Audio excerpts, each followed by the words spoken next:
Obviously, when I made my video last night, I did not get to see the last 3 races of the day. I wasn't disappointed with anybody. Obviously, I didn't want to see Divine. I guess I better figure this name out. Zeddy or Zed. I'm calling her Zeddy.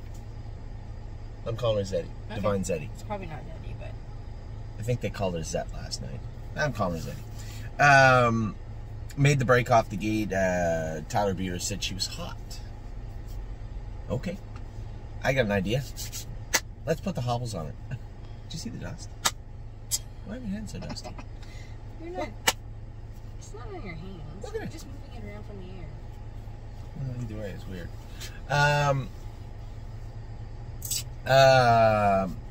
You put the hobbles on her. So I said to Megan, I said, I've never sat behind the filly, the mare. I don't know anything about her, but I do know when they break, it's not fun. And with hobbles on, they're less likely to break. So put the hobbles on. And I'll leave it up to her. I mean, maybe there was maybe she put a step in. I don't know. We have lots of horses that don't wear hobbles, that don't need them, and will make breaks from time to time. But usually when a trotter like that, she clearly has speed. I believe, watching her first start, talking to Scott, he likes her, and she has speed. She's going to do us some good. But I'm not one, you know, I'm not old school where they're so beautiful without hobbles. So I just want to leave the hobbles off them, and it's so awesome. No, I want to race them, and I don't want them to run, because I know when they run, we don't win, and we don't make any money. So I'll leave it up to Megan. Obviously, she knows the filly, the mare by now, but you know, my 2 cents from a complete bystander, very much like the seat you're in. We're in the same seat. I've never sat behind her. I don't know anything about her, but when trotters make breaks, on both hobbles usually. So we'll see how Divine Zeddy. I know you're going to tell me it's Zed, but from now on she'll be known as Zeddy. From now on, Zeddy has to qualify either way. So hobbles or no hobbles, we'll have to qualify her, I believe. 5-fish species. Yeah, I thought she raced pretty good. You know, got used up. That remove, if you look, like Scott and Megan always protected her, so she always had that one move at the leaders. And when Mark drove her, it was zoom down the road. She was not in neutral at any point. She was always kind of on her toes and ready to rock. Whereas Tyler drove her last night, and he drove her fine. He drove her perfect. But I don't think she's used to that leave, let one go, remove to the front, now control the race and fight off 2 fresh horses coming at you. You know, she clearly is growing and maturing as a filly. I just think that if you go back and look at all her races, that was an anomaly in her racing career, and that's she should be used to that, but she's not, right? And she will get used to that. I think that she raced as good as she could. She's a really nice filly, but that particular trip, although it's not rare for us to see it, it's pretty common in racing. Leave, let one go, remove to the front, control the race, drive off and win with the favorite. We see that every day at the races, but she hasn't. She was always coddled, babied. You know, Scott was very, very gentle with her and raced her easy. Just a one move down the lane, and then in the one start that Mark moved her hard, you know, she was always on her toes, and it was foot to the floor, right to the wire. She's never been asked to race like that, and I think she'll learn. She raced good. I thought she raced really good. Picked off again, just beat at the wire, finished 3rd. And then Mounds for All raced good. The horse that beat him, I think, was the favorite, or maybe they were co-favorites, but I thought he raced great. Did he race awesome? No, but he's learning. You can see one of our clients had messaged me and said, you know, his legs are so long and his body's small. He looks awkward. Yeah, he's growing up. He's a baby. That's kind of how they look when they're babies. They come in all shapes and sizes. And I thought Mounds for All raced good. A decent effort from him last night. To finish off that person's email, they asked about turning him out. No, he's not going out yet. He's got a couple of races left this year, and he's going to finish out the season in Indiana, and that will be that. As you know, the earlier part of the day was amazing. You just never know where those moments in racing are going to come up, right? I wanted to win with Pickpocket, but going into that race, knowing I had the 8-hole in Kentucky, was a win likely? No, not really. I just wanted to see them both race well, and Pickpocket raced fantastic, and really the poor bugger, the memory and imagination, you know, trotted almost a full second faster than him, and also ran in the race, finished 5th, trotted 53 and 3, raced good. you see the storylines start to separate now. Pickpocket will go to, obviously, the International Money next week, and then likely the Breeders' Crown, I would imagine, whereas Memory and Imagination will head to Corbin for his last 2 starts of the year. Will be the elimination and final in Corbin. I believe they're October the 14th. So you see those two. Now the storyline for Arson is yet to be written. We'll see what happens with him today. He's racing. I talked to Todd briefly on 2 occasions yesterday about a number of things, and then obviously one of them was Arson, and he said, yeah, it's a big jump up. We'll see today. And I said, so the score for Arson is simple. His last 2 starts will either be Breeders' Crown elimination and final or Corbin elimination and final. I said, it's up to you. You tell me what you think after the race, and we'll go from there. Spitfire Overseas, again, another storyline that has changed again is Spitfire Overseas. It just ultra dominant yesterday, but I couldn't really get a grasp on how dominant. So I had messaged Ronnie Wren. First, I sent him a picture of me winning the Bluegrass. Didn't want to be upstaged. I sent him a message and I said, hey, geez, a pretty good day. We just went over the horses and how they raced. Major Megan, he thought she was a little lazy, which is true, she is, but raced okay. He thought, which I was happy with, he thought that, where's the other mirror? He thought that Cupid Express raced good. I couldn't tell. When he ducked to the inside, did she hang? You know, something going on with her. And he thought, nah, he said, no, she raced good. She finished up good, just got jammed coming out of the turn, you know, really to a stop, and then had to start her back through the inside. Had he been able to fish her through, I think, in the last turn, maybe a different result. So that was good to hear, because I couldn't discern that from the race.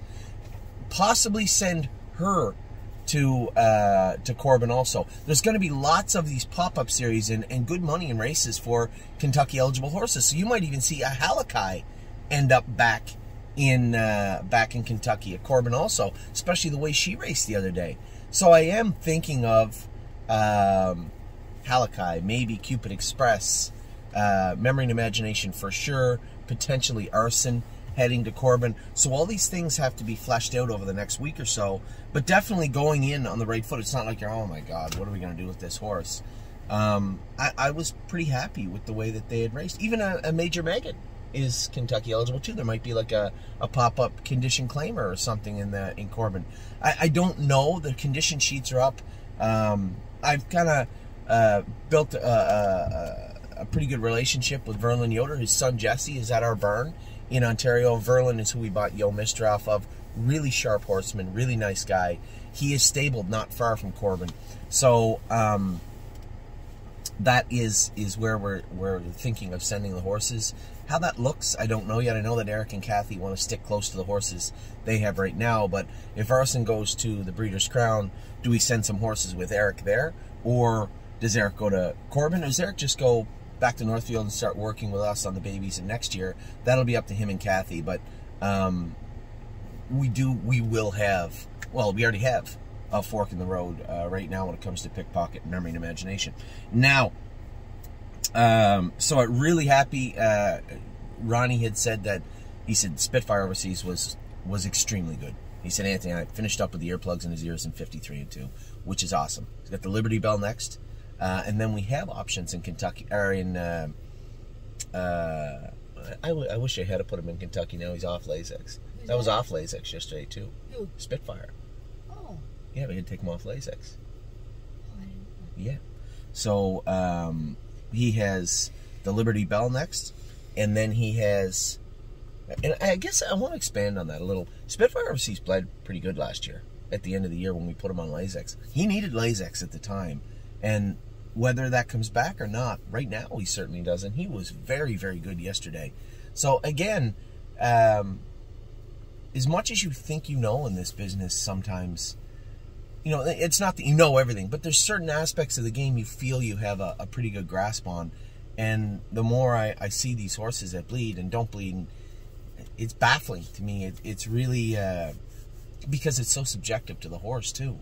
So it's weird. It's it's one of those things that the closer you get to trying to figure it out, the less you know. And I think at some point you come up against a real biological and scientific wall that I'm just not equipped to understand. But man, the horse was great yesterday. So he has Indiana coming up. He has the Liberty Bell first in Philadelphia on the 12th of October, I believe. So he fits. A great part about this year and the bad part of the summer will make it a good fall for Spitfire because he only has 4 wins. So he fits in now. Winners of 3, but not 5 in the Meadows next week. Then he goes to Liberty Bell. Now we're starting to get week after week after week. You are going to see the very best Spitfire Overseas show up at some point. And will that be in Indiana in the form of the Breeders' Crown? Because it's not out of the picture yet. Or we can race him in the Pegasus and the Carl Erskine, one or the other. So either way, Spitfire Overseas has a very busy dance card over the next little while. So really, really happy with him. I Forbid You is a little bit sick, but she's just not that horse. And I guarantee you, if I had a phone call with Brady Brown or talked to him right now, he'd be like, yeah, I know what you're talking about. I thought I had this much out of her, and she's going to give you this much. She can sprint hard, but she'll do it like the length of the car hood. You really have to kind of coax her into an attacking position, and when those horses are tired and ready to be pounced on, then you attack. She's like a mugger. You need her to pounce on unsuspecting victims, and that's how I Forbid You is. Major Megan, again, we'll figure out what we're doing with those Kentucky eligible horses in regards to Corbin coming up. Unique Style is going to head to Northfield Park. That gives me an opportunity to move B. Lisa back over to the Meadows. She's a tweener, right? She's in between the classes. Can we find a spot for her? If we can't, she's going to have to go at some point. But I'm completely pitching last week's race out. She finished up the race covered in foam, right? Which is stressful. She's stressed out. You know, she was running in, made a break all bottled up coming to the half. She just wasn't good the other day. It wasn't her fault. And so I think, first off, warm her up easier. Secondly, you know, she'll wear a head pole. She's very polite. She's behaving herself in the race, but she needs to be in with the horses she can be in with. I know exactly where that can be. It's unfortunate that How the Hell made a break, but because he hasn't qualified for next week, that opens the door for B. Lisa to slide into that condition claimer. So it gives us an opportunity to move her in there. And then, of course, Pickpocket, we know what's going on with him. There's the dust again. Pickpocket, we know what's going on with him.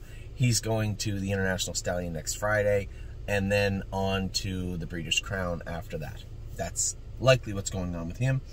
And yes, I'm not oblivious to the fact that Carl won in 51 and 2, but this is horse racing. You know, everybody had to watch Carl win in 51 and 2. I don't think Pickpocket looks at a place with any other horse in the division that's down here that raced yesterday anyway. I don't think any other horse makes him look inferior. Carl, the way he is right now, makes everybody look inferior. That's just the way racing is.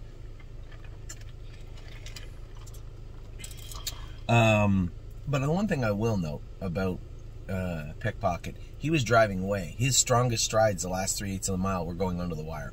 You know, Lockie Sponstead had him dead to rights in his crosshairs, and not only did he not get there, I drove away from him at the wire. So Pickpocket, I don't think anybody's going to trot away from him and make him look inferior. This is a big, big, strong colt that is only going to get better. Now, am I trying to segue into a possible way that I could beat Carl? That would be insane.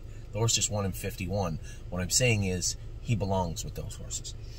Memory and Imagination, finish off his year in a little more serene setting, a little quieter setting for him because he deserves it. He's had a pretty rough year and he's been a pretty good horse for us. So that should be a good spot for him. 5 Fish Species will just finish out her year, and then we'll probably look to breed her. Now we're not going to breed her.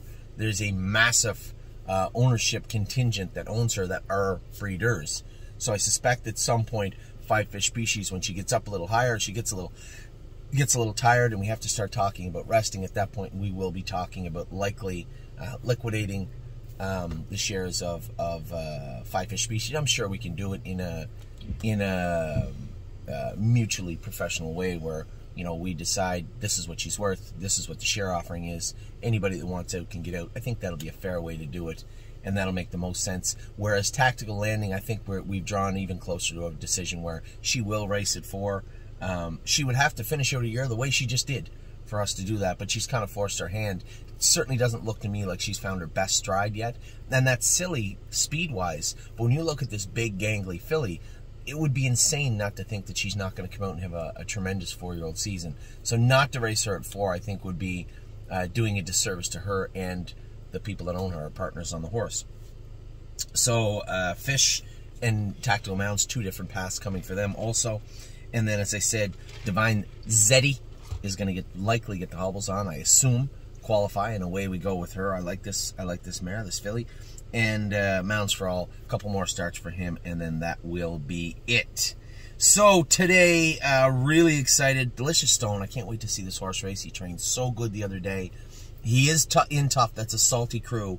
And Mark is in town, so I want to see how Delicious Stone looks. Stay close. I said, I can talk to you all day, but stay close. I can't explain to you what's about to happen. He is not a pretty horse to sit behind. He's not dangerous in any way. He's a sweetheart in that regard. But he literally looks like an octopus. His legs are going everywhere, and you really got to feel him settle into this unique and awkward gait. But once you find it, once that gear clicks, he is really strong, like super strong. And I can't explain that to Mark. So I said, just do yourself a favor. Just watch some video of Stay Close and try and get a feel. He's going to have a good 7 holes, not a bad spot for him.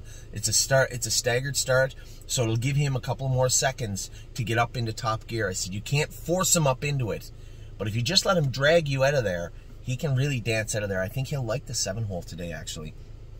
Quan Blue Chip, I have no idea what's going to take place today. I've never sat behind the horse other than the day I trained him at Tim's. He looked out of place in the 20 claimer last week. Mark thought his feet were bothering him. We did change his shoes. I believe everything's a go for Quan Blue Chip, so we'll see how he looks today. If he doesn't look good in there, put him in the 15. That's all. Arson, big question marks. I wonder what his odds are here. Where's his odds? 4 to 1. 4 to 1, so he belongs. We'll see how he races today. A good race from him will propel him into the Breeders' Crown likely this year. So that would be an interesting storyline also. Patrick the Piranha, I said to Mark, I know you won his first start in 48, but you hadn't driven him in a long time. When I drove him, I thought I put him in a place where he couldn't win. When I moved him out of the 5-hole first over, I'm like, this is not going to work out well. He'll race good, but, you know, it's not ideal. And when I remember Bruce Ranger racing him, I said to myself, this horse can't win from here. And he did. And Mark goes, I know exactly what you're talking about. I said, if you just keep him quiet and put him in a place where you're like, it's getting close, we're not going to get there, he will. I said, he's just a true competitor, but, you know, drive him conservatively, because if you rough him up, then next week he's going to be less effective. And I don't have to tell Mark that. I mean, I actually felt stupid saying that out loud when I did to him, but he knew exactly what I was talking about. So excited to watch Patrick race. For me, the only question mark of the day is J.K. Mickey Mantle, 7-hole, late race. How's he going to race today? I was not impressed with his race last week, and I was impressed with the 2 previous races. So we'll see how he races today. And then J.K. Victory had that great conversation with Ron Burke yesterday, and Ronnie had just said flat out, he said, I wouldn't sell him. I said, I'll take him to the Meadowlands for you, give him a short rest, bring him back to Indiana. He's a killer at 5.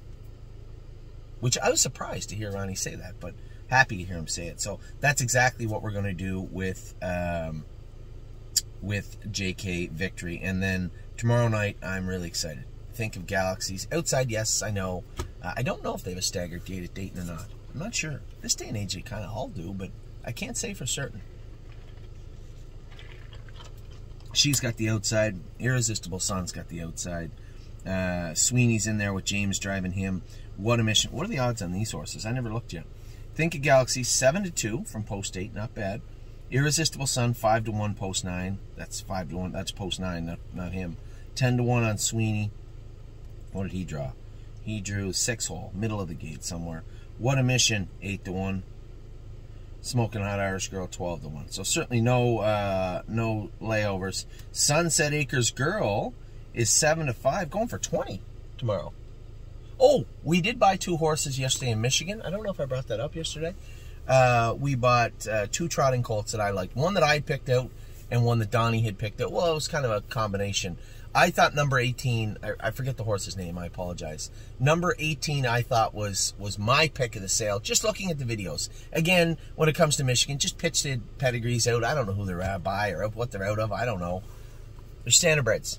Equine standardbreds. Just show me the video. Okay, Donnie went and looked at the horse. Are his legs attached properly? Does he look like a Mr. Potato Head doll that Ava put together? You know, he said, no, his legs are on good. Horse is nice. He liked him. Now, Mike, our vet, and Lauren, and Donnie, and even I liked number 30, the Rompoy Wally colt. I had a little bad taste in my mouth because we had a Rompoy Wally about 8 or 9 years ago. But in fairness, we were trying to race him in the Ohio Sire Stakes also, so that's not fair to that horse. But we bought the 2 colts. Rompaway Wally colt, number 30, and Muscles Pictonian. Was that his name? Is that who the sire is? Muscles Princetonian? I don't know. Yeah, Prince. Princetonian? I think so. I don't know where the hell it came from. I have no idea. But those 2 horses are now coming to our barn. So we have 2 Michigan breds. Number 18 was $12,000. The other one was $6,500. So I guess you really can't complain with the Rompaway Wally. So $18,500 we spent in Michigan for the 2024 season, and we'll have our girl come back in 2024 also. She is 7-5 from the rail. What track does it say? 2-year-old Great Lakes Stake, Michigan, Northville Downs. So that's good. So Sunset Acres girls got the rail, and then we have Renegade Gypsy 20-1. That's not good. He's racing from post 10. That's why I think that's trailing position though. And then No Free Lunch is 2-1. 2-1. Good for Harry. I'm ever glad that we're getting this horse back going and straight and narrow. It's nice to see the horses coming back. So we also have Per Lucky racing this weekend, and White Tiger on Monday. 4-1 on White Tiger. Where did you draw? He drew 5. No, 6 in race 5. So with that, I'm going to let you guys go. It is a beautiful, and I mean a beautiful day here in Kentucky. We're going to go out and see our mares. We're going to get some videos and some pictures of the mares for you guys in the foals. We foals. The state park is a foal. Who else? What other foals do we have out there? Capistrano. Capistrano's foal. Oh, John will want to see that. So we'll take some videos and some pictures for you guys. I can't see many of the babies today, the yearlings, because they're transitioning to Lexington. Tomorrow morning we're going to get up early, spend some time in Lexington tomorrow morning, but then we have to get going. I have to sign in and Dayton at 4, so we probably got to leave here around 2, and then that'll get us there in lots of time. So much going on, such a great week, such a wonderful start to Lexington with a win from a pickpocket was amazing. And then Urson today, hopefully good luck to them. Lots going on. Take care.